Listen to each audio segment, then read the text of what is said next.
this time. Your boss never changes anything. Tell him to add something new once in a while. I tell him, but he doesn't pay any attention to me. You've been here too long. Not that I mean to suggest you leave. You're part of the ambience I like. Oh, thanks, Mr. Mudd. Still, I should encourage you to move on. A bright young man like you should be thinking about a career. I had a career. I was a stockbroker for a while. A stockbroker? That's more like it, Tim. So what are you doing in a menial... Oh, I'm sorry. Didn't mean to pry.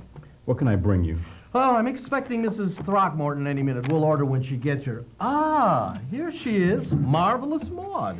Serena, how many times must I tell you? Yes, that's one of the things I asked you here to talk about. Tim, see what Mrs. Throckmorton would like... Morning Glory. I'm sorry. Excuse me, Mrs. Morning Glory. I don't mean to be impertinent, but why did you change your name? It's really quite simple. I'm making major changes in my life. Therefore, major changes in myself. Including your name? Yes. What's in a name is not just an empty phrase. Picking the right name is crucial in establishing the you want to be. And how do you decide on a new name? Oh, you pick a persona, an image for yourself, and then you pick a name that fits. I wanted to be Serene. Serena. Yeah, I see. And Morning Glory, how did you arrive at that? Well, I don't like thinking of this as the evening of my life. I like the vision of a lovely flower unfolding in the morning. Morning Glory. I guess that makes sense. Take your name, for instance. Tim. Timid. Is that the image you want to project? I never thought about it. Well, think about it. We can talk about it some more later. Yeah, I'd like to talk about that. I'm interested in changing my life, too. Maybe a name change would be a good place to start. Fine. How about you, Stanley? Surely we can find an improvement for Stanley Mudd. No, I didn't come here to talk about name changes. I know what you came here to Let's order something. What do you have? I think I'll have one of those fancy coffees, Tim. How about a Swiss mocha? That sounds wonderful. Okay. What are you having, Stanley? Yeah, the same will be fine. Coming right up. That'll be the day. This is the sleepiest place in town. Why do you always come here, then? Well, maybe that's why. You can sit here all afternoon over a cup of coffee and nobody hustles you. Cheap office space. So, what did you want to see me about? You know perfectly well. I want to know why you don't come to church anymore. Just as I thought. I've been delegated. Everybody in the congregation misses you. We worry about you. Worry about my immortal soul? Thanks, but no thanks. I'm doing just fine on my own. Yeah, you're on a journey without a compass. Listen, my dear friend, you're laboring under some serious misconceptions. So you're set to straighten me out? Good luck. I don't count on luck. I have some ammunition. Support's here. Hi. Tim, bring another chair, please. Stanley, this is Liz Power. Liz, this is Stanley Mudd. Nice to meet you. You look great. Thank you. Thanks. Okay. What would you like? Oh, I'll have what they're having. Okay, be right back. Thanks. I knew you'd be challenging my new lifestyle. New lifestyle? Free spirit, free thinker. Liz here is going to help me tell you all about it. You may even decide to join us. I suppose Serena has given you some background about the topic for the day? Well, she said you'd probably try and get her back into church. Sorry, my friend, that's pretty much a lost cause. Serena has reached the age of enlightenment, albeit 300 years late. Better late than never. Religion has survived the original age of enlightenment and will continue as long as people are willing to be sheep. Count me out of that crowd. Fortunately, I've found a community of folks who prefer to take charge of their own destinies. anarchists. Rationalists. Oh, so now you're one of them. Pretty drastic decision. When did you decide that, all of a sudden? It's not so sudden. I've been getting uncomfortable with theology as a pattern for living for some time. And then when the pastor came on with that last sermon I attended, "Where will you spend eternity?"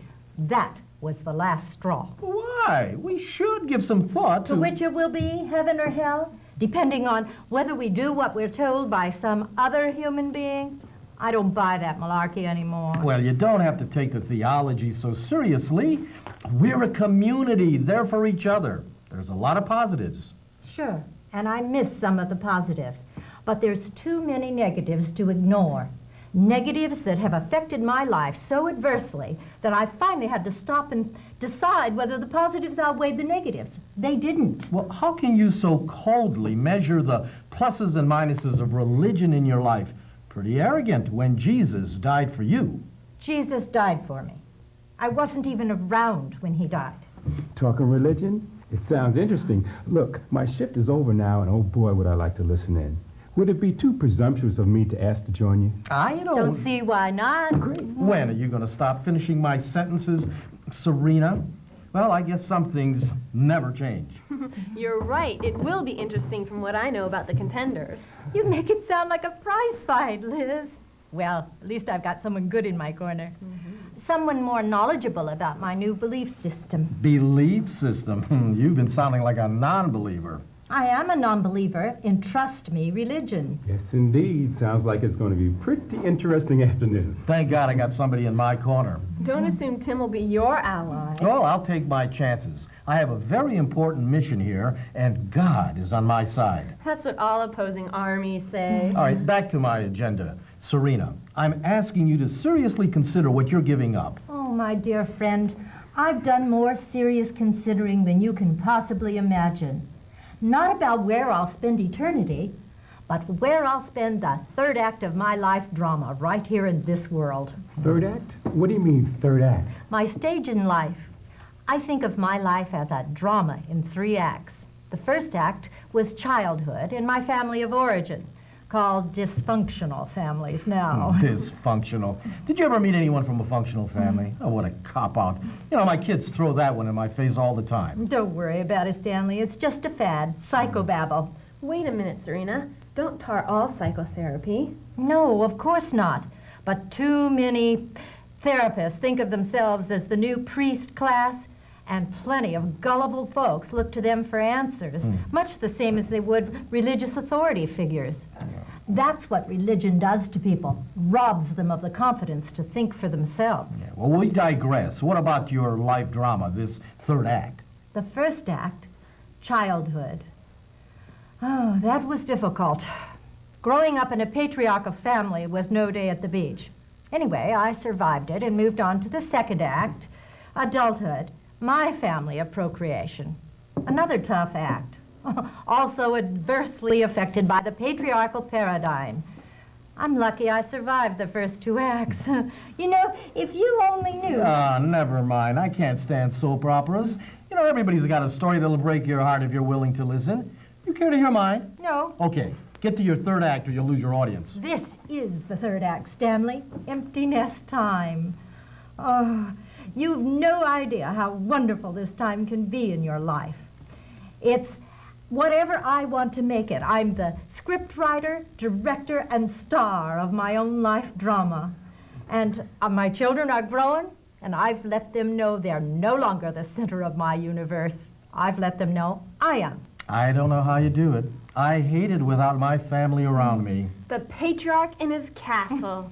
Idyllic on the surface. Well, what do you mean on the surface? What do you know about it? Mary and I, the whole family, we're very happy together. A classic example of denial of reality. That's what I used to think back then, back in the bosom of my family.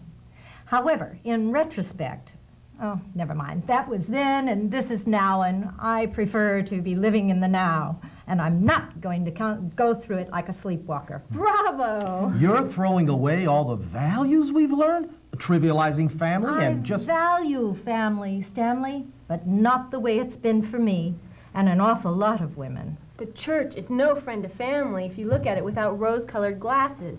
As a matter of fact, churches contribute more to family problems than solutions. It's easier for them to say, suffer here and do what we tell you, God's will and what Jesus wants, and you'll be rewarded. Religion promises a whole lot of goodies. Or an eternity of misery. I don't swallow that hogwash anymore. Oh, show a little respect. You know, I can't believe you're saying these things, Maud. Serena, you're right, Stanley. Maud would never say these things. No, but Serena would. Are you responsible for this change for the worse, young lady? Worse? All in the eye of the beholder. Am I responsible for these changes in Serena? I hope so in some small measure, but Serena gets the credit for doing a lot of the good critical thinking for herself. Too much thinking can get you into trouble. You've got it backwards, Stanley. Too little thinking can. And I'm no longer willing to let other fallible human beings do my thinking for me while I daydream about some other realm promised. Or threatened. By mere mortals who make a business of selling mythical nonsense. You can't convince me you don't miss going to church after all these years. Okay, I admit, I do miss some of it. But the patriarchal pattern set up by the creation story and perpetuated by the church has caused enough pain, to say nothing of wasted talent. You men... We men are your slaves. You get put up on pedestals and taken care of. Pedestals? Keep your pedestals. Start taking your turns at scrubbing the toilet. Go, Serena! Oh, what a cynic. Well, it's not very feminine. It's not very becoming a woman your age. A woman my age, my eye. I'm not sitting around with folded hands, waiting to die and be wafted off to paradise. This is it, my friend, and I intend to make the most of it. She's got the right idea. Yeah, sure. You can kick up your heels and have a high old time for a while, but life has ups and downs, bad days along with the good. Without the church, you're throwing away a source of solace. Not enough solace to balance out the frustration. Some religionists fleece too many poor, lonely people with impossible promises. They rake in millions tax-free.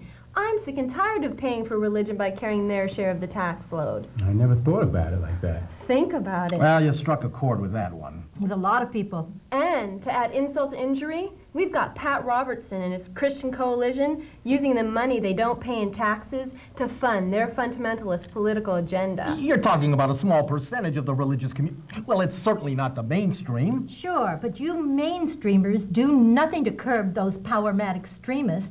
That's why I affiliated with people that do. It's irresponsible to do nothing about this threat to our democracy. Come to think of it, I was pretty annoyed with that Bible-thumping faction in the Republican Party when they took over the '92 convention. Well, I must admit they were out of line. We talked about it. You talked about it, but did you do anything about it? They're intent on taking this country over bit by bit. Infiltrating school boards to get creationism taught in public schools, in direct violation of this country's policy of separation of church and state. And you holier-than-thou mainstreamers do nothing about this threat to our freedoms. Why, you're guilty of the sin of omission. Sin of omission? You don't mind quoting from the Bible when it suits you. Of course not. I draw on all wisdom, past and present. Excuse me, whatever works. Yeah, so much for principles. Sound like these ladies have some mighty high principles. Oh, another county heard from. Whose side are you on? Told you couldn't expect a carte blanche from Tim. Don't look so trapped, Stanley. We're not the enemy. We're on your side. We just have to recognize who the real enemies are and do more than talk. We have to act. I must confess, I haven't paid much attention to what goes beyond my own personal affairs. You can't isolate your personal life from society as a whole. Our individual lives are so affected by everything that goes on in the world. The world's in such a state, I give up. I used to feel that way, frustrated and helpless. Now I do what I can, and I find others that have the same concerns and goals that I have. We pool our energies. Synergy. Energies put together is more than addition, it's multiplication. I like that. I really like that. This is a good example. Folks sitting down together, talking, figuring things out. I feel so lucky to be included here in a discussion that goes beyond small talk and gossip. We're glad to have you. It's a good thing when young people take an interest in serious questions. Life-determining questions. Oh, fasten your seatbelts. It's going to be a bumpy ride. Hey, Betty Davis, I watch your old movies on late-night TV. Oh, I miss her. Oh, you miss everything from the past, Stanley, instead of concentrating on the here and now. You and the rest of our crowd at church long for the good old days, or dwell on a future in a fanciful fairy tale paradise. Or worry about a blazing inferno. Come on, Stanley. How can someone as smart as you fall for that stuff? Well, you don't know those places don't exist. What if they do? And what if they don't? Anyway, I'm no longer willing to waste any more time living according to myth. Well, so some of it is myth. I'll concede that. But there's a lot of wisdom in the Bible. Don't throw away the wisdom of the ages. I don't. I agree there's wisdom in the Bible. But I'm no longer willing to let other fallible human beings pick and choose which wisdom I take from that book. You always had that latent stubbornness, so why am I surprised you've gone over the top? Don't get overconfident, my dear. You could be mistaken about your own capacities. I'm pretty realistic about my capacities, Stanley. Sure, I'll make mistakes, but I'll learn from them and I'll do better next time. It sure beats turning my life over to some other human beings just as fallible as I am, especially since I'm the one that has to live with the consequences. You're a brave lady. I always have trouble trusting my own judgment. Always feel others are wiser, more experienced. That's what you were brought up to think. Don't trust yourself. We, the authority figures, will tell you what to think, what to do. Once I started thinking for myself, I got such a sense of freedom. I like making decisions for myself based on my own judgments. I love the confidence that keeps building. You ladies sound so sure of yourselves, I'm envious. I seem to be floundering, not sure of where to focus my energies. When I was in school, it was all so simple. You study hard, you prepare yourself, you can accomplish anything that you set your mind to. If you're a male, all a part of the patriarchal system set forth in the creation story. Every religion has its own version, but what most have in common is putting the blame on woman for all the troubles in the world. Earlier religions had female deities. I don't think we need deities at all. You're very quiet, Stanley. Uncharacteristically quiet.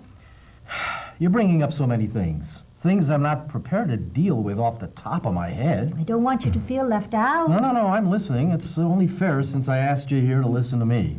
That's wonderful. Listening to each other. There's hope for the human race. I remember when I was a kid, we used to talk to each other around a dinner table. We were really interested in what was happening with each other. I really miss that in my life. Family grows up, scatters. We have to form new family-type groups for ourselves. Families we can share our lives with at different stages of the life cycle. That's not a new idea. I feel like my church congregation is family in a very real sense. Sneaky pitch. Well, whatever works. All right. I'll try a different tact. This society believes religion is important enough to be guaranteed protected. Protected, yes. Supported by society in general, no. That's what it amounts to when they don't pay their share of the taxes. I just can't understand your anti-religious stance. It's not that. What we're against is the current wave of fundamentalist political activity aimed at shoving their religion down everyone's throat. Sky side squaring off for battle. You bet. It's time the sanctimonious veil were torn aside. Religious groups down through the ages have been slaughtering each other. Bloodshed based on religious belief even goes on in this country. Most flagrant example, Operation Rescue, a euphemism if there ever was one. Shooting doctors is the latest sport of these folks. Scary. And it might even get more confrontational. When Pope John Paul was in this country, he told his followers to take to the streets to save this country from immorality. He said failure to follow the teachings of Christ was at the root of our problems. Well, that's pretty arrogant of the Pope to assume he has all the answers. Heaven help us, excuse the expression, if we rely on the Pope to solve our problems. No, we the people must do that. But how? That's the real question. How? We need leaders to guide us. We don't need leaders, Tim. That's old thinking. We need accountable managers to carry out our wishes. We take a rational approach, identify our problems, like overpopulation for starters. Lack of adequate health care? Education system needs some tuning up. A better justice system. The one we have leaves a lot to be desired. See how easy this is? First step, identify problems. Decide on desirable goals. And hire capable personnel to work out the details. Why, Stan, you're really getting into this. You're beginning to sound like one of us. Yeah, well... We have to keep an eye on our manager employees, keep them accountable, and make them aware of what we expect of them. I see people doing that more and more. Haven't got myself involved yet. I like the yet. All kinds of groups focused on particular issues. The environment, freedom of choice, the right to choose whether to have children or not, the right to decide when it's time to end an unsatisfactory life. Euthanasia, I just don't know. The Lord giveth, and the Lord taketh away. And the medical profession keeps business flourishing with hopeless cases before they let the Lord take away. It's a tough problem. And praying to some imaginary higher power for guidance hasn't helped. All this imaginary, all higher power stuff is just the result of human imagination. Now you're trying to shake my faith. I just want to encourage you to think things through. Are you really using your time here satisfactorily? This life is not a way station to something else. This is it, my friend. Period. There has to be something more.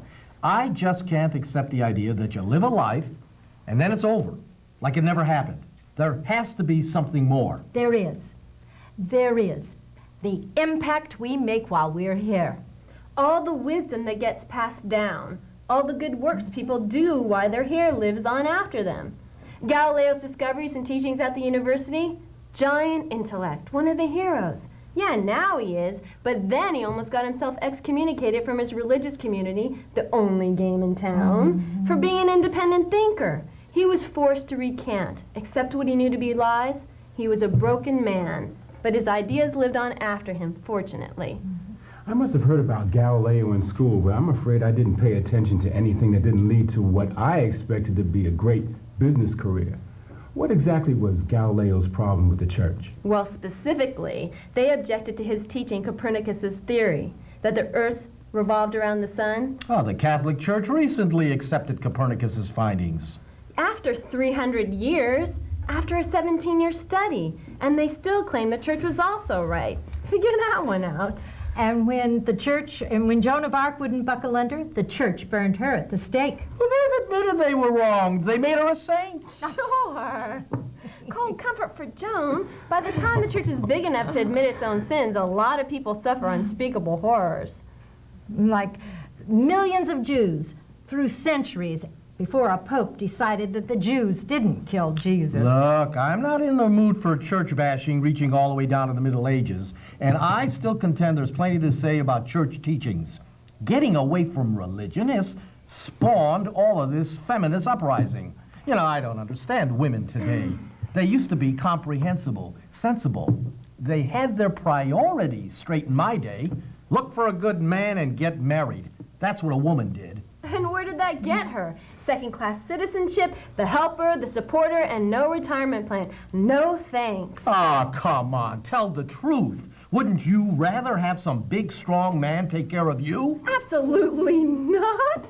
I want a man who can be a partner. Otherwise, I can take care of myself. Take care of yourself. No wonder the family has fallen apart, and women like you are to blame. Sure, we women have been blamed for everything ever since Adam and Eve. And Eve is still getting blamed for everything in the world that isn't paradisical. Well, she did eat the apple. From the tree of knowledge. You know, I had a problem with that ever since I started school and was told to be a good girl and learn my lessons. At the same time, I'm being told that partaking from the fruits of the tree of knowledge is grounds for punishment. What a crock. You know, we can't talk if you women insist on going through all your grievances, since in your opinion Eve got a bum rap. You folks drag up the past more than I do. We have to be aware of the past and see the consequences of passé thinking. Not easy, I'll admit. Not easy, monumental. Give up everything you've been taught, and not all of it was bad, you know. No, not all of it, but a lot of it is. So you have to re-examine everything and see what makes sense in today's world and what doesn't. You know, my head's been spinning lately trying to figure out what makes sense nowadays and what doesn't. The old rules don't work, and I don't even know what the new rules are. By now, I should be married, enjoying a nice family. Picket fence and all. Don't trivialize important issues for this young man. Can't you see he's suffering? You know, it's another pitiful example of the havoc you women have created for us men. I am sorry. I really do sympathize with you, Tim. These are difficult times for both men and women because we're in a transition. But there's one thing you can count on, it will get better. There's going to be more equality and cooperation in the future. More appreciation and respect for each other. I'll buy that. No, I would feel abandoned without a higher power to connect with. You found fault with the belief system you grew up with, Serena, and maybe Tim's hasn't been working for him yet. If that's the case, find one that suits you better. There are plenty of choices out there. Some blue plate special belief system designed by others with their own axes to grind? No. You have to assemble your own set of ethics. A belief system if you choose to call it that. A tailor-made belief system to suit your own situation? I like it. Everybody making their own rules? Ah, anarchy, chaos. That won't work. Everybody deciding what is right for themselves, and everyone. Everything on this planet is exactly what will work. Sure beats this dog-eat-dog cradle that's messing everything up. So how do you create your own belief system? You see what works and what doesn't. You find out what's been discovered since the Bible was written. A lot of valuable information's been acquired since those early words of wisdom. You say that again. Keeping up with all the new information had my head in such a spin I had to drop out of the corporate world. You were in the corporate world, Tim? Why did you I drop out? decided to get my personal life straightened out so I can do justice for the work that I was trained for. This job suits my purposes right now. Good, but don't waste too much time. I always thought you could be doing better than this. Stay on the sidelines too long, the parade will pass you by. Thanks, Mr. Mudd. I appreciate your concern, but I see this as more of a rat race than a parade. I have to clear my head first no matter how long it takes. Oh, Tim, that's wonderful. An unexamined life. Yes, we know. Okay, so where does this all leave me? I can see you ladies are on a whole different track. What am I going to tell my constituency back at church? Just say I hope to see a lot of them socially. But I must tell you, Stanley, religion has not been a source of strength or comfort for me. Quite the contrary. I go to people when I want comfort and support. Tell them that I'm not concerned with where I'll spend eternity, but that I am concerned with what goes on during my life and what I can do to make things better, make life better for myself and all the inhabitants of this planet. Tell them that when I die, my physical remains will nurture the earth that nurtured me. I hope to be remembered for my contributions to this world and forgiven my human mistakes. Just tell them I'm an atheist. That's it. I wasn't born in sin, nor do I believe anyone is. Whenever I do the wrong thing, I'll do whatever I can to make it right. I believe there's nothing better we can do than to be responsible and kind and do what we can for each other. That is beautiful, Serena. Wow. Well, Stanley? I'm thinking. Oh, like Jack Benny when the hold-up man said, your money or your life? And Jack Benny said, I'm thinking. Well, you